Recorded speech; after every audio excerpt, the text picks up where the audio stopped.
Bonjour, et oui c'est Mister Dago, toujours fidèle au poste pour vous accompagner dans vos apprentissages. Aujourd'hui nous allons étudier une situation concrète dans le but de construire un diagramme objet-interaction. Ce diagramme objet-interaction est un outil très astucieux, très utile pour pouvoir représenter les forces, mais surtout pour ne pas en oublier. Voilà.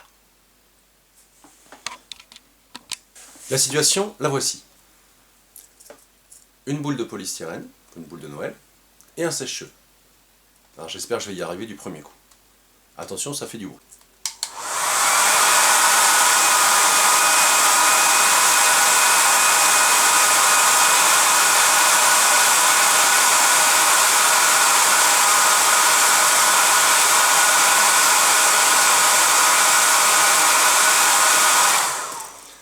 Comment construit-on un diagramme objet-interaction? Première étape, définir qui est l'objet d'étude. L'objet d'étude ici, ça sera la boule. Deuxième étape, rechercher tous les corps ou tous les objets avec lesquels notre objet d'étude est en interaction. Notre boule subit l'interaction de qui? Tout d'abord, du sèche-cheveux et deuxièmement, de la terre. Alors, comment on peut savoir que la Terre est en interaction avec notre objet? Vérifions.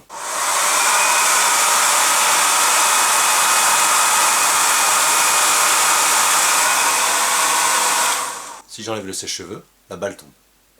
Donc, ça veut dire que la Terre est en interaction avec notre balle. Attention, n'appelez pas ça la gravité n'est pas un objet. N'appelez pas ça le poids n'est pas un objet. Donc, deux corps qui sont dans l'interaction. Ensuite, pour construire le diagramme objet-interaction, ça c'est quelque chose que vous avez déjà vu en 5e, je vais vous le représenter sur le tableau. Donc voici notre diagramme objet-interaction. Je vous rappelle comment on fait un diagramme objet-interaction. On met l'objet d'étude au centre, dans un rond. On met autour tous les corps avec lesquels il est en interaction, dans des ronds ou dans des carrés, hein, c'est pas très important.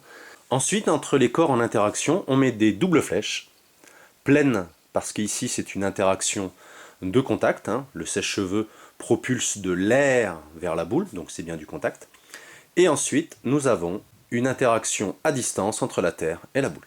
Donc maintenant, à chaque interaction va correspondre une force, sachant que notre objet d'étude, c'est la boule. Donc le receveur ici sera la boule. Et à partir de là, on va pouvoir représenter chacune de ces deux forces. Pour représenter les forces, on va utiliser ce que nous connaissons déjà, qu'on a pu voir grâce à la dernière vidéo. 4 caractéristiques, point d'application, direction, sens et intensité. Commençons par la force, maintenant je peux parler de force, exercée par la Terre sur notre boule. Alors, le point d'application, je vous rappelle, si c'est une force localisée, c'est facile, si c'est une force répartie, c'est un peu plus délicat. On est bien d'accord, c'est toute la boule qui est attirée par la Terre. Donc le point d'application, je vais prendre un point stratégique, le centre de la boule. Pour la direction et le sens, je vais utiliser la même technique que la dernière fois. Je vais étudier les effets. Quand il n'y a pas le sèche-cheveux, il n'y a que la terre. Mais lorsque je lâche la boule, elle tombe verticalement vers le bas. Vous avez toutes les caractéristiques. Si la balle tombe verticalement, la direction de l'action exercée ou la direction de la force exercée par la Terre, elle est verticale, donc elle va être comme ça. Le sens, c'est facile, la balle tombe vers le bas, donc le sens, c'est vers le bas. Si vous voulez être plus général, vous pouvez dire de la balle, ou de la boule, vers la Terre. Souvent, on préfère être plus général en disant d'un objet vers un autre. Et au niveau de l'intensité, ça dépend. Ça dépend bien entendu de l'échelle. Donc là, pour l'instant, la longueur de la flèche, on s'en fiche un peu. Alors je vais l'appeler tout simplement. C'est la force exercée par la Terre sur la boule. Et je mets une petite flèche au-dessus, bien entendu, pour rappeler que c'est un vecteur. Maintenant, occupons-nous de la force exercée par le sèche-cheveux sur la boule. Pour le point d'application, c'est la même histoire. C'est toute la boule qui subit la force exercée par le sèche-cheveux. Donc je vais prendre un endroit stratégique, le centre de la boule. Donc c'est le même point d'application. Pour la direction, là c'est un peu délicat. Mais on est bien d'accord, on a vu que la boule restait quasiment immobile, hein, c'est très difficile de la rendre immobile. Donc globalement, on peut considérer que la direction de la force, ça doit être la même que la direction de la force exercée par la Terre. Donc on va considérer que la direction est verticale. Pour le sens, on sait très bien que le sèche-cheveux permet de maintenir la boule en équilibre. Donc si la Terre exerce une action vers le bas, là ici ça sera vers le haut. Et donc de la même façon, pour rester général, on va dire du sèche-cheveux vers la boule. Pour l'intensité de la force, c'est le même problème, je n'ai pas d'échelle, je n'ai pas d'appareil de mesure, donc je ne sais pas. Donc finalement, voici le vecteur correspondant.